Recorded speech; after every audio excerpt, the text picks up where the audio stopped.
तो उत्तर प्रदेश में बारिश की अगर बात करें, बारिश और भीषण बाढ़ के चलते जनजीवन पूरी तरीके से अस्त व्यस्त हो चुका है। उत्तर प्रदेश में बाढ़ से 16 जिलों के करीब 500 गांव प्रभावित है। लाखों लोग इससे प्रभावित हुए हैं। पीलीभीत, श्रावस्ती, बलरामपुर में सैकड़ों गांव प्रभावित हैं। एनडीआरएफ, एसडीआरएफ की टीमें लगातार रात बचाव कार्य में जुटी हुई हैं। आकाशीय बिजली गिरने से 24 घंटे में 43 लोगों की जान चली गई। पीलीभीत, श्रावस्ती, बलरामपुर में सैकड़ों गांव प्रभावित हैं और लगातार जानकारी आपको दे रहे हैं। आकाशीय बिजली गिरी, 24 घंटे में 43 लोगों की मौत हो गई। एनडीआरएफ और एसडीआरएफ की टीमें रात बचाव कार्य में जुटी हुई हैं। लगातार रात बचाव कार्य भी जारी है। पीलीभीत, श्रावस्ती, बलरामपुर में सैकड़ों गांव प्रभावित, नतीजन लाखों लोगों को प्रभावित इससे होना पड़ा है। उत्तर प्रदेश में बारिश का कहर लगातार जारी है। बारिश और भीषण बाढ़ के चलते हालात जो है वो दयनीय बन चुके हैं। श्रावस्ती के दौरे पर मुख्यमंत्री योगी आदित्यनाथ कल देखने को मिले थे, जहां पर बलरामपुर में खाद्य सामग्री भी वितरित की थी। राहत सामग्री मुख्यमंत्री योगी आदित्यनाथ ने वितरित की थी और साथ ही तुरंत ही मुआवजे का ऐलान करते हुए कहा था 24 घंटे के भीतर मुआवजा दिया जाए। एनडीआरएफ और एसडीआरएफ की टीमें राहत बचाव कार्य में लगातार जुटी हुई हैं। जनजीवन बेहाल है। तो उत्तर प्रदेश में बाढ़ से 16 जिलों के करीब 500 गांव प्रभावित हैं, जहां पर लाखों लोगों को समस्याओं का सामना करना पड़ रहा है।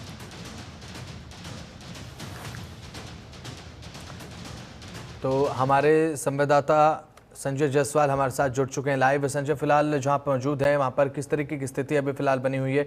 बाढ़ के चलते, बारिश के चलते किन परेशानियों का सामना लोगों को फिलहाल करना पड़ रहा है? संजय।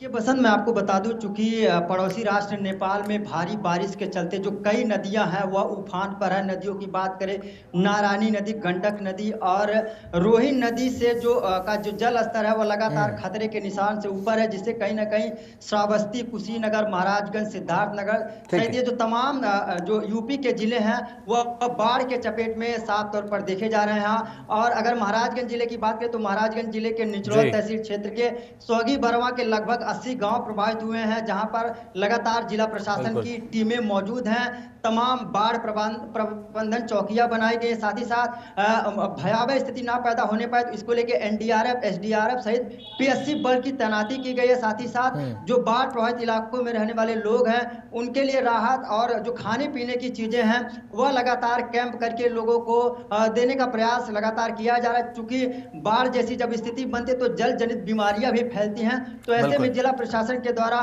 स्वास्थ्य विभाग की टीमों को भी लगाया गया। आपको बता दें, चूंकि उत्तर प्रदेश के तमाम जिले हैं जो बाढ़ प्रभावित जिलों के रूप में जाने जाते हैं, ऐसे में मुख्यमंत्री योगी आदित्यनाथ लगातार एक तरफ जहां जिम्मेदार अधिकारियों के साथ बैठक करके उन्हें 24 घंटे अलर्ट रहने के निर्देश दिए हैं, तो वहीं दूसरी तरफ मुख्यमंत्री खुद इस मामले को गंभीरता से लेते हुए बाढ़ प्रभावित जिलों में लगातार दौरा कर रहे हैं। महाराजगंज जिले की बात करें तो महाराजगंज जिले में बीते रोज उत्तर प्रदेश सरकार में कृषि मंत्री सूर्य प्रताप शाही का दौरा हुआ था। आज वह कुशीनगर जनपद के दौरे पर हैं। तो जिस तरह से सूर्य प्रताप शाही ने महाराजगंज जिले का दौरा किया तो वो सबसे पहले सदर के चेहरी स्थित रोहिन नदी के तटबंध का उन्होंने निरीक्षण किया और जो कमियां मिली हैं उसको दुरुस्त करने के निर्देश जो हैं वो जिम्मेदार अधिकारियों को दिया। साथ ही साथ चूंकि महाव नाला जो नेपाल से बह के महाराजगंज जनपद के नौतनवा तहसील क्षेत्र के कई गांवों को प्रभावित करता है, तो ऐसे में महाव नाले का भी निरीक्षण सूर्य प्रताप शाही कृषि मंत्री ने किया है। इस दौरान उनके साथ डीएम, एसपी समेत तमाम जो बड़े अधिकारी जिले के हैं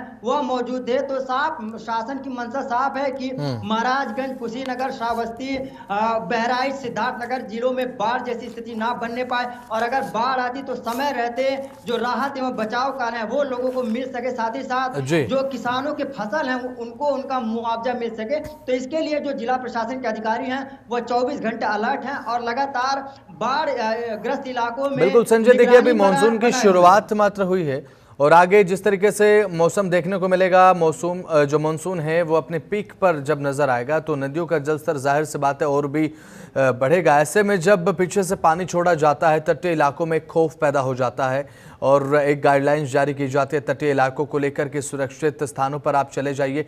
आने वाले समय के लिए प्रशासन कितना तैयार आपको नजर आ रहा है और क्या तटीय इलाकों में फिलहाल कोई इस तरीके की गाइडलाइंस दी गई हैं सरकार की तरफ से, प्रशासन की तरफ से? आज 12 जुलाई है। ऐसे में जुलाई के महीने की शुरुआत होते ही मानसून को साफ तौर पर सक्रिय रूप में देखा गया। लगातार बारिश हुआ है जिससे कहीं ना कहीं जो तमाम नदियां हैं वह उफान पर देखने को मिली है। क्योंकि मैंने आपको पहले उत्तर प्रदेश के कई ऐसे जिले हैं जो नेपाल बॉर्डर के पास पड़ते हैं जिसमें आपका बहराइच हो गया, सिद्धार्थनगर हो गया, श्रावस्ती हो गया, कुशीनगर हो गया, महाराजगंज हो गया। तो ये उत्तर प्रदेश के बाढ़ प्रभावित जिलों के रूप में जाने बिल्कुल। जाते हैं। यहाँ पर हर साल बाढ़ आती है और लोगों को एक तरफ जहाँ किसानों की फसल नुकसान होती है, तो वहीं दूसरी तरफ जनहानि भी होती है। ऐसे में अगर 2017 से बात की बात करें, चूंकि जब दूसरी बार मुख्यमंत्री योगी आदित्यनाथ बने, तो उन्होंने पूरा फोकस जो है बाढ़ प्रभावित जिलों में किया है। चूंकि हाँ। शासन का पहले निर्देश था, मौसम विभाग लगातार अलर्ट जारी कर रहा है कि अभी भी बारिश, जबरदस्त बारिश की ठीक है। संभावना है। यूपी के कई जिलों में येलो अलर्ट, ऑरेंज अलर्ट जारी है। तो मौसम विभाग का साफ कहना है कि बारिश अभी किसी तरह से किसी को राहत मिलती हुई नजर नहीं आएगी। लेकिन जिस तरह से मैंने सीमावर्ती जिलों का जिक्र किया है, चूंकि नेपाल में कई बड़ी बिल्कुल। ऐसी नदियां हैं और बीते कई दिनों से नेपाल में भीषण बारिश, जी। मूसलाधार बारिश नेपाल के पहाड़ी इलाकों में हो रही। तो जो नेपाल से बहने वाली, चाहे उत्तर प्रदेश और बिहार के बीच में बहने वाली गंडक नदी की बात करें, चाहे नारायणी नदी की बात करें, चाहे रोहिन नदी की बात करें, चाहे महाव नाले की, ये बड़ी नदियां हैं जो नेपाल से बहती हैं और उत्तर प्रदेश के कई जिलों को ये प्रभावित करती है। तो ऐसे में लगातार नेपाल में बारिश है और उसी बारिश के चलते जो नदियां उफान में हैं और उन्हीं नदियों के जल स्तर से महाराजगंज जिले के लगभग 80 गांव प्रभावित हैं।